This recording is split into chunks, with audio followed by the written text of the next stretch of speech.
I look at her, I go, listen, you snap the finger at me one more time, it's not going to be pretty for you. Like that. I had enough. At this point, I had enough of this person.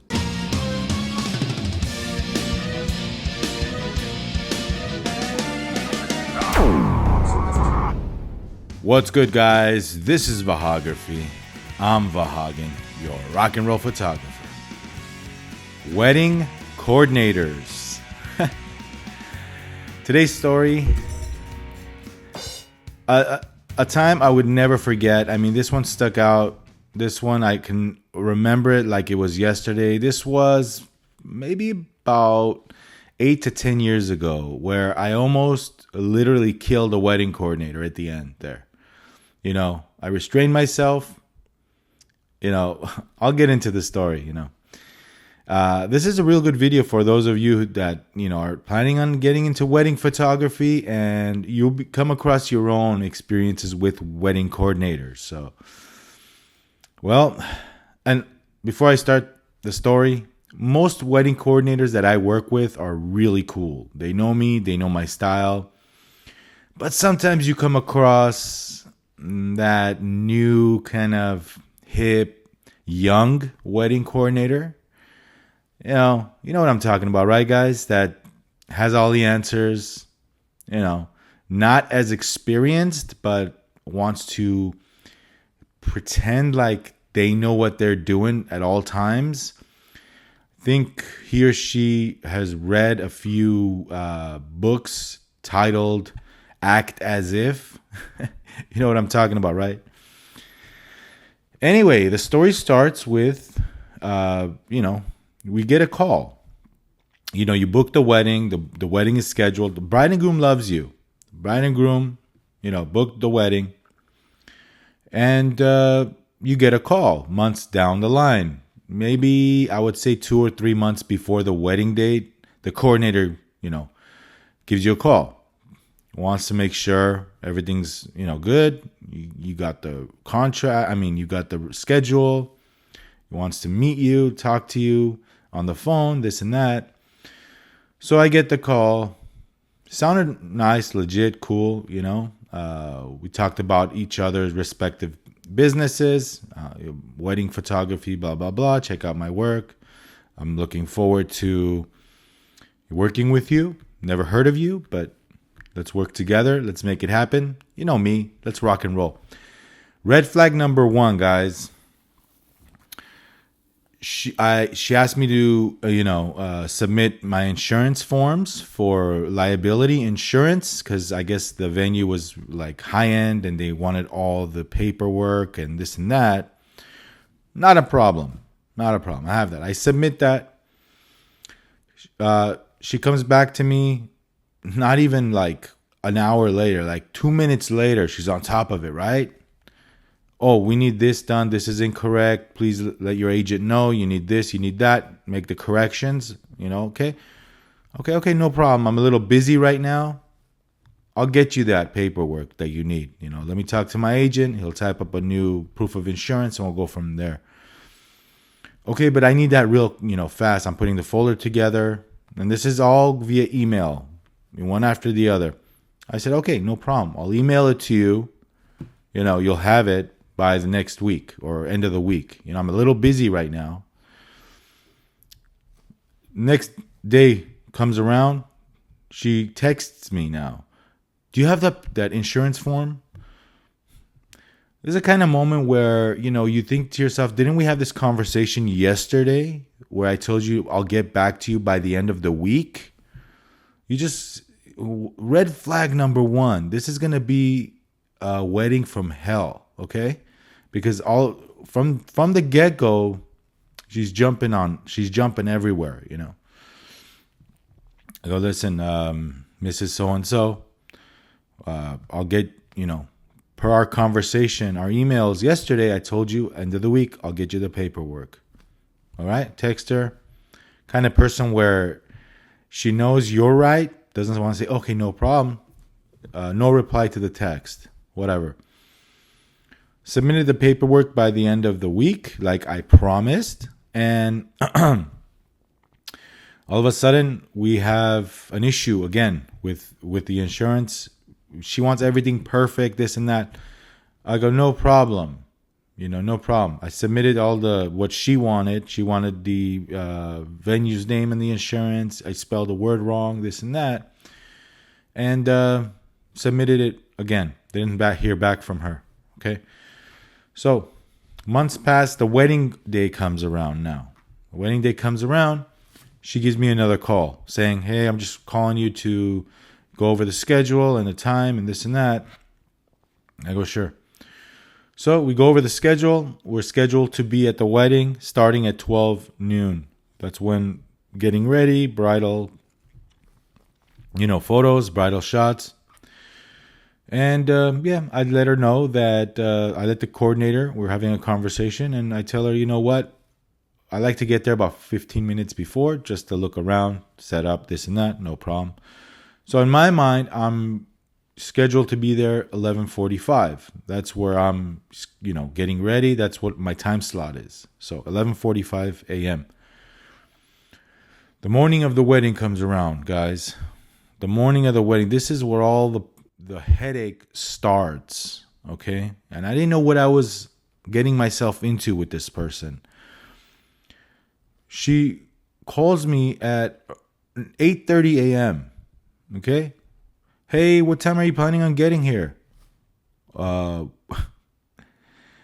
just told you, you know the schedule. I'm scheduled to be there at 12 noon. Oh, okay, but the brides want you here at 10:30. I'm like, well, I'm not scheduled to be there at that time. Sorry, what's going on? What schedule has changed? No, I just talked to her and she says the photographer should be here at 10:30. Now, in my mind, I'm thinking, what's going on here? Something happened with the scheduling. She's a coordinator and she's not doing a great job at it. Let me tell you something. Trying to sound really professional and experienced sometimes backfires, especially when you're new. Coordinating a wedding is a big responsibility. And if you're just acting the part, things are going to go haywire. I just got off the phone with her a couple of days ago explaining the schedule, and we went over it, and she's telling me, why aren't you here at 10:30?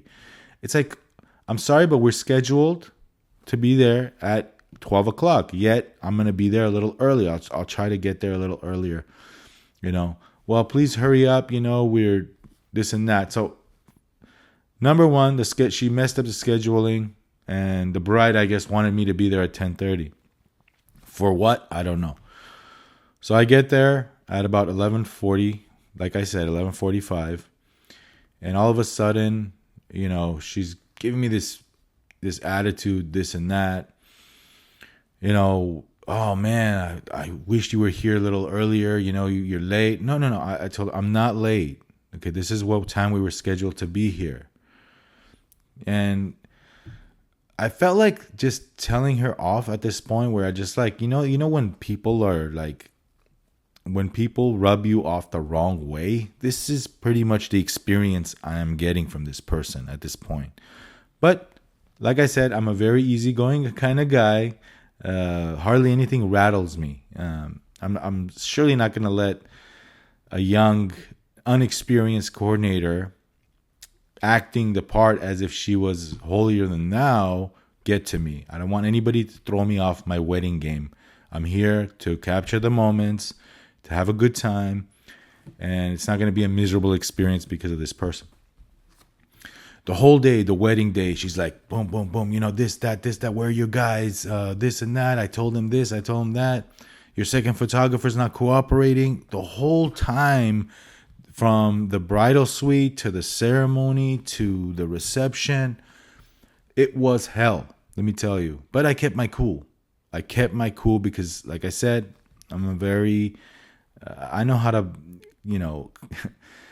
I guess, bounce off this situation, this negative vibe coming from somebody. I know how to kind of deflect. But this was really breaking my armor. Because she was just like on me like every single second, something with the videography, she would come to me. something with, hey, where are you guys? Where are you guys? Snapping the finger at me like, man, chill. You know what I mean? Chill. So snapping the finger, this and that, getting on my nerves. At the same time, again, I'm like cool, calm. And during the ceremony, like after the ceremony was finished, we do family formals in front of the altar. I guess it's the coordinator's job to coordinate who's taking pictures with the bride and groom, parents, aunts, uncles, whatever, right? So she's nowhere to be found. I don't know who's taking pictures of who, but my instincts, I've been doing weddings for a long time. I know it's the parents, it's the uncles, the grandma, this and that. I already know. We don't need a coordinator to tell us who's taking whose picture. Basically with me, it's like, hey, grandma, come on, time for a picture. Mom and dad, where's mom and dad? Mom and dad, sister, come on. Yeah, I don't need to know their faces. I don't need to introduce myself to know that parents need to take pictures with the bride and groom. Groom's parents, bride's parents, I start calling it out. We honestly don't need a coordinator to do all this stuff, In my opinion, coordinators are cool, but sometimes they make our job a little more difficult because we have to always go through a middleman to set something up. And it's like, so we're our own coordinators. So she's nowhere to be found. And all of a sudden she comes in and says, oh, it's taking too long. We're doing this. Well, I go, ma'am, the bride wants pictures with her aunts and uncles. We're trying to get this done as fast as we can. We got to be at the reception, the grand entrance, this and that. She's very, very like bossy and demanding with me, The whole day she was attacking me. Every little second she would snap the finger at me, So she's working us, she's working us. And my second photographer had enough. He wanted to go home because of the way this coordinator was at that moment, at that day, the day, Nothing rattles him as well, but she was just too much, We have to do this, we have to do that. And if we're late, it's someone else's fault, but then she's the kind of person to blame the photographer, right?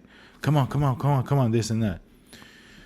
So we get to the reception. This is where all hell breaks loose, okay? We need a little break here. We're going constant from 11:40 in the morning. Now it's about 7 o'clock without a break, without anything. They want to do pictures outside of the venue. It's a golf course. So it's kind of like a park session outside. Now, in the meantime, we need to get details. I tell the coordinator, listen, don't let anybody in the banquet hall. We need to shoot details of it. You want us to go outside and take pictures of the, the bride and groom. Who's going to shoot the details? I suggest to her that my second photographer will follow the bride and groom to outside while I shoot some details. She comes back to me and says, no, you know what? I don't think he's a good photographer. He's not good enough for these moments. We want you to be out there. And I needed a break at this point. I go, listen, man, he's good. He's going to follow the bride and groom outside. I guess they had a little conflict where the photographer, my second shooter, already had some words with the coordinator, and the coordinator was just not having it with this guy, with my photographer. So he really didn't want to work with her outside. And so we got into a little argument there. Say, listen, I run the photography here, and I say he's gonna go outside and follow the bride and groom. I'll be here doing details. She didn't say anything. She went this and that the whole time, pouting and just her bad attitude. If you're a wedding photographer, you know what I'm talking about. You know those people that have not been doing this for a while and just pretending that they know what they're doing. They know how to conduct themselves. Act as if types, like the new generation where they're holier than thou, Well, it doesn't matter how old you are in this business, you're just beneath them. It's like, anyway, so I go, listen, the grand entrance happens right immediately after the details. All the guests come into the banquet hall. We start with speeches, first dance, this and that. We're like dead tired. We need a little break. The video crew is like, hey, when are we going to go eat, have a bite to eat? Dinner time comes around, and some weddings, they have speeches during dinner, and it's like the video crew needs to start to keep rolling during speeches. But I guess it's convenient for the guests to eat while hearing speeches, but the crew needs to capture the moments. It's like we want a break too. You know what I mean? And in my contract, it stated that we need 30 minutes to an hour break, and a full meal is required. Or else we would just take a break for an hour, go and come back. So I go, hey, listen, Madam Coordinator, we need a break. We've been going at this for 7-8 hours straight. We need a break. The speeches, I understand this and that, but you need to capture this and that. I go, listen, and we need a break now. Okay, I don't care about speech. You can have the speeches later on. Well, we're in a tight schedule, she tells me. Yeah? Have you read my contract? Do you know what it says under my contract? Do you know what it says? Have you read my contract? Obviously, when it comes to her, she ignores all the legal facts about your company, but she's always on top with her guidelines and this and that. It's a one-way street basically. So I'll give you 10 minutes, she says. Okay, well, what happened to 30 minutes to an hour? You know what I mean? I'm pretty flexible, but if you've been working like 7-8 hours strong, and I'm talking about hustling, this is not an easy kickback wedding. This is you're hustling at this point. You're running here, you're running there. This is the kind of wedding where I wish I had 3-4 photographers, 3 or 4. 2 photographers was like cutting it close. It's so demanding, So we're sitting there eating. 10 minutes comes around. She comes in. She starts snapping the finger at me. I look at her. I go, listen, you snap the finger at me one more time, it's not going to be pretty for you. Like that. I had enough. At this point, I had enough of this person. Okay, I tell her, literally, I look at her, I go, listen, you snap the finger at me one more time, it's not going to end pretty for you. And I'm not the kind of guy to threaten anybody, but I don't like people snapping the finger at me like I'm this servant, like I'm this peasant, you know what I mean? Like, who are you? Like, I've never heard of you.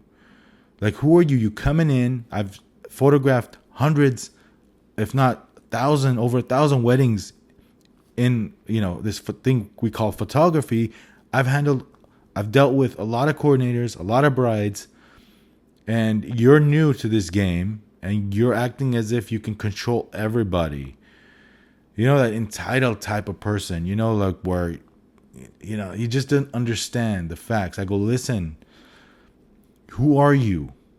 Okay, who are you? Seriously, I've had enough with you. I tell her, I had enough of you. You snapped the finger at me one more time, and it's not going to end pretty for you. We're going to sit here and we're going to eat our dinner. And I was going to cut it short. It was going to be 30 minutes, but now we're going to take our full hour like our contract states. And I can care less if you go and tell the bride and groom. I don't care less if it's the speeches, this and that. I can care less because I was willing to work with you, but now that you're just being rude and just cooperative with the situation, I had it with you. You're snapping the finger at me like I'm your servant. I wanted to grab my Nikon 7200 and just bash it over her head. Seriously. She was all night, like, take this picture, take that. Did you get this? Did you get that? Did you get this? Wow, man. Wow. Whatever happened to like just sit back and just observe the moment and just capture what's going on. You don't have to be like that. You don't have to be on like just aggressive all the time and just telling people what to do, bossy, this and that. I'm not your employee. I have my own photography company and I don't answer to anybody. Like, I can get up and I can just walk out anytime. And I've done that where I said, you know what? To my second photographer, I'm not feeling it right now. Can you take over? I'm just going to take off. You know what I mean? I'll compensate you. I just don't feel it. I just don't want to be here right now. And if they talk and if they say anything, just tell them I got sick or, I wasn't feeling good. Just take over. There's been times where, and I wanted to do this. Just because I didn't want to deal with this person no longer. So yeah, after I threatened, like not threatened, but after I told her what was on my mind, I was like, she totally wouldn't dare to tell me anything else again. And that's the way you got to be sometimes, I let it go too long. I didn't want problems, but I let it go too long. So after this situation with coordinators, the first thing I tell coordinators when I'm on the phone with them is, listen, I have my guidelines. This is it. I've never worked with you in the past, but hopefully this will be nice. This is the way I like to do things. So structure your schedule around my contract. Okay? That's it. And that's very important, I tell them. So you got to get on the ball with these coordinators. Sometimes they think they're this and that. They want to, they want to control you like it's as if you're their employee. I don't think so. Guys. Anyway, it was a war, but I got through it, But it felt good to say, you know what? You snap the finger at me one more time, you're going to see. Don't you dare snap the finger at me, Don't you dare. Pointing at her like this. About to bash my Nikon over her stupid clipboard and her pen. And let me tell you something. I have nothing against coordinators. 90% of them that I've worked with are really cool. And we get to know each other. It's a relationship. It's great. But this one was off the wall crazy and just, you know what I'm talking. You've been doing this long enough in weddings. You know what I'm talking about, guys. At the end of the night, I wanted to just cuss her out and leave and say, I never want to work with you again. Now what I do is I find out it's not her. It's not her company, because if it is her company, I refuse the gig. I'm like that. I refuse. I'm sorry. Either you change your coordinator or I can't work with you. I'm sorry. It's just too much for me, just too much for me. And one more thing, before it was done, like before the wedding started, she called me about the insurance form again. She's like, something's wrong with the insurance form. Something is spelled wrong. I'm driving on the way to the wedding. That was like icing right there. Like I knew I was in for a battle. I just forgot to mention that part, but she said something's wrong. Look, I can't contact my agent. It's a Saturday. You think he's there on your beck and call? He's ready to serve me anytime? I'm sorry, that's what it is. If you want problems, you go ahead and cause a problem. I don't think you want a problem with me. Okay, it's fine. I submitted 3 insurance forms. How many forms do you need? Anyway, guys, thought I'd tell that story for all you wedding photographers out there, that deal with this kind of stuff. And if you want to be a wedding photographer, those are the kind of things that you might run into. So I thought I'd share that very important story. Stuck with me. I would never forget her face when I tell her, look, you snap the finger at me one more time, you're going to get it. Like that. Don't you dare snap that finger at me. Anyway, guys, thank you for watching. Like and subscribe to Vahagraphy for more true wedding stories. I've been doing weddings for a while now, and I have my fair share of stories, and I'm just getting started because I have some really doozies in my day. So you want to hear it. This was my craziest coordinator story. So, but we got some really wild ones on the way. So like and subscribe. Hit the bell icon to be notified when I upload new videos. This is Vahagraphy. I'm Vahagan, your rock and roll photographer, and we'll catch you on a future video. Happy holidays, Merry Christmas, Happy New Year, and we'll see you very soon. Rock and roll.